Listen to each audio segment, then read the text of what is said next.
जब भारत की पश्चिमी सीमा पर हलचल बढ़ती है, जब वैश्विक ताकतें एशिया की ओर अपना फोकस तेज करती हैं और जब दुनिया के सबसे ताकतवर देशों में से एक का राजदूत अचानक भारतीय सेना के एक बेहद कमांड मुख्यालय में पहुंचता है, तो सवाल उठना स्वाभाविक है। आखिर इसके पीछे कहानी क्या है? यही सवाल तब और गहरा गया जब अमेरिका के राजदूत सर्जियो गौर ने भारतीय सेना के पश्चिमी कमान मुख्यालय का दौरा किया। यह दौरा सिर्फ औपचारिक मुलाकात था या इसके पीछे कोई बड़ा रणनीतिक संदेश छिपा है? क्या यह दौरा भारत को अमेरिकी F-35 जैसे अत्याधुनिक लड़ाकू विमान की ओर झुकाने की कोशिश है, या फिर रूस के सुखोई Su-57 के साथ चल रही चर्चाओं की पृष्ठभूमि में अमेरिका का एक रणनीतिक कदम है? इन सभी सवालों के जवाब समझने के लिए हमें इस पूरे घटनाक्रम को गहराई से समझना होगा। इस वीडियो में हम विस्तार से समझते हैं। सबसे पहले बात उस जगह की जहां यह मुलाकात हुई, भारतीय सेना के पश्चिमी कमान। यह कमान हरियाणा के चंडी मंदिर में स्थित है और पाकिस्तान से लगने वाली सीमा की जिम्मेदारी संभालती है।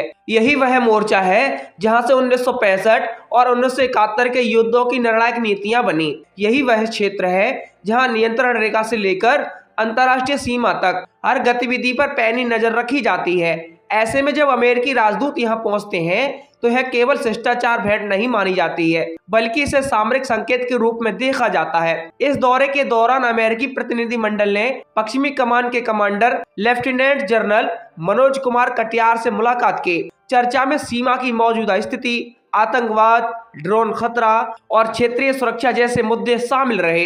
अमेरिका और भारत के बीच पिछले कुछ वर्षों में रक्षा सहयोग तेजी से बढ़ा है, चाहे वह logistic exchange memorandum of agreement हो, या communication compatibility and security agreement हो, या basic exchange and operational agreement हो। इन समझौतों ने दोनों देशों की सेनाओं को पहले से कई ज्यादा करीब ला दिया है। ऐसे में पश्चिमी कमान का दौरा इस बढ़ते सहयोग का ही एक विस्तार माना जा रहा है। लेकिन कहानी यहीं खत्म नहीं होती है। इस दौरे को लेकर सबसे ज्यादा चर्चा जिस बात की हुई है वह थी अमेरिकी 5वीं पीढ़ी के लड़ाकू विमान F-35 की संभावित पेशकश। लॉकहीड मार्टिन द्वारा निर्मित F-35 लाइटिंग दुनिया के सबसे उन्नत स्टेल्थ फाइटर जेट्स में गिना जाता है। यह विमान न केवल रडार से बच निकलने की क्षमता रखता है, बल्कि नेटवर्क सेंट्रिक वॉरफेयर में भी माहिर है। इसके सेंसर, डेटा लिंक और मल्टी रोल क्षमताएं इसे दुनिया का सबसे अत्याधुनिक फाइटर जेट बनाती हैं। अमेरिका अपने इस विमान को केवल चुनिंदा सहयोगी देशों को ही बेचता है। ऐसे में सवाल उठता है,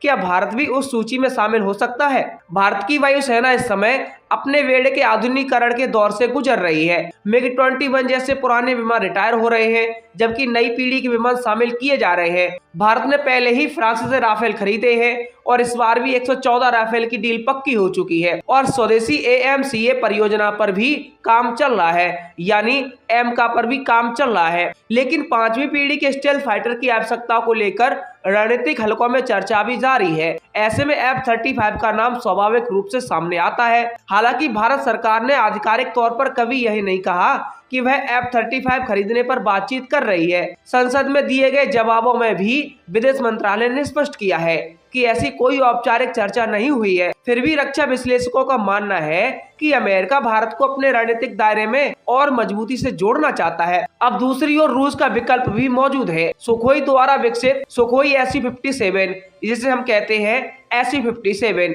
रूस का 5वीं पीढ़ी का स्टेल्थ फाइटर है। भारत पहले ही 5th generation fighter aircraft project के तहत रूस के साथ जुड़ा था, लेकिन बाद में यह परियोजना ठंडी पड़ गई। हाल के वर्षों में रूस ने फिर से भारत को Su-57 देने की पेशकश की है। अब हम आपको बताते हैं कि रूस ने यह पेशकश भारत से क्यों की। दरअसल यूक्रेन युद्ध के बाद रूस के सामने नए बाजारों की तलाश की चुनौती है और भारत दशकों से उसका पारंपरिक रक्षा साझेदार रहा है। ऐसे में अमेरिका और रूस दोनों की नजरें भारत पर हैं। यहीं से यह दौरा और दिलचस्प हो जाता है।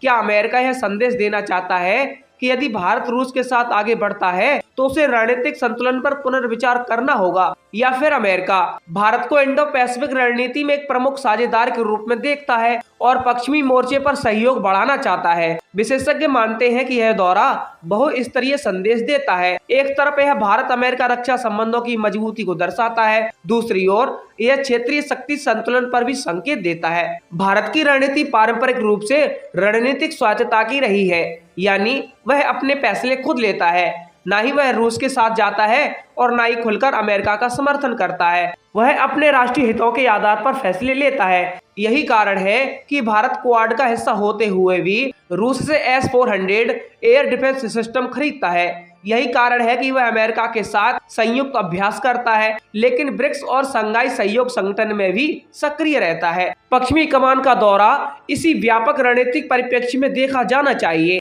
पश्चिमी सीमा की बात करें तो पाकिस्तान के साथ तनाव, सीमा पर आतंकवाद और ड्रोन के जरिए हथियारों की तस्करी जैसी चुनौतियां लगातार बनी हुई हैं। हाल के वर्षों में जम्मू कश्मीर और पंजाब सेक्टर में ड्रोन गतिविधियों में वृद्धि देखी गई है। ऐसे में अमेरिका के साथ इंटेलिजेंस शेयरिंग और तकनीकी सहयोग भारत के लिए अहम हो सकता है। अमेरिका के पास अत्याधुनिक निगरानी तकनीक और सैटेलाइट नेटवर्क है जो सीमा सुरक्षा में मददगार साबित हो सकता है। इस दृष्टि से अगर देखें तो यह दौरा सामरिक सहयोग को और गहरा करने की दिशा में एक और महत्वपूर्ण कदम हो सकता है। लेकिन अब सवाल उठता है, क्या इसका सीधा संबंध F-35 से है? अभी तक उपलब्ध आधिकारिक सूचनाओं में ऐसा कोई संकेत नहीं मिला है कि इस दौरे के दौरान किसी विशेष विमान सौदे पर चर्चा हुई है। हाँ, लेकिन इतना जरूर है, रणनीतिक संवाद के व्यापक दायरे में रक्षा आधुनिकीकरण जैसे विषय शामिल हो सकते हैं।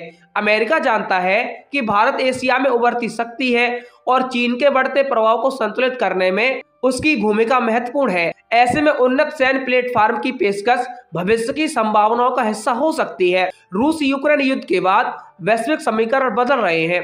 अमेरिका चाहता है कि भारत रूस पर अपनी निर्भरता कम करे, वहीं भारत अपने पुराने रक्षा सहयोग को अचानक खत्म नहीं कर सकता, क्योंकि उसके सैन्य उपकरण का बड़ा हिस्सा रूसी मूल का है। ऐसे में नई खरीद को लेकर संतुलन साधना भारत के लिए चुनौतीपूर्ण है। यदि भारत F-35 खरीदता है तो उसे अमेरिकी प्रतिबंध कानूनों, तकनीकी शर्तों और ऑपरेशनल निर्भरता जैसे पहलुओं पर भी विचार करना होगा। वहीं SE-57 के साथ भी तकनीकी परिपक्वता और उत्पादन समय सीमा जैसे सवाल जुड़े हैं। इस पूरी कहानी का सबसे अहम पहलू ये है कि भारत अब केवल हथियार खरीदने वाला देश नहीं रहना चाहता, वह मेक इन इंडिया और आत्मनिर्भर भारत पर जोर दे रहा है। चाहे वह तेजस हो, एमका हो या स्वदेशी ड्रोन प्रोग्राम हो, भारत अपने रक्षा उत्पादन को घरेलू स्तर पर मजबूत करना चाहता है। ऐसे में कोई भी बड़ा फाइटर जेट सौदा तभी संभव होगा जब उसमें तकनीकी हस्तांतरण और स्थानीय उत्पादन की शर्तें शामिल हो। अमेरिका इस मामले में कितना लचीलापन दिखाता है, यह भी एक बड़ा प्रश्न है।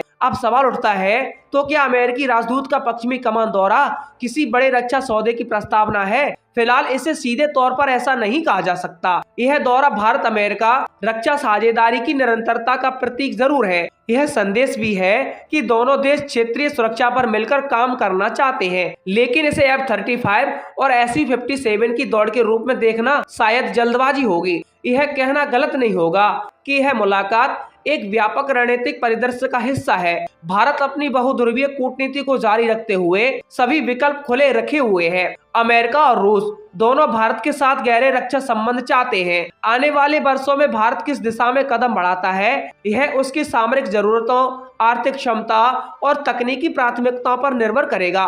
फिलहाल पश्चिमी कमान में हुई यह मुलाकात यही संकेत देती है कि वैश्विक शक्ति संतुलन की शतरंज पर भारत की चालों को दुनिया बड़ी बारीकी से देख रही है और हर दौरा, हर संवाद उसी बड़े खेल का एक हिस्सा है।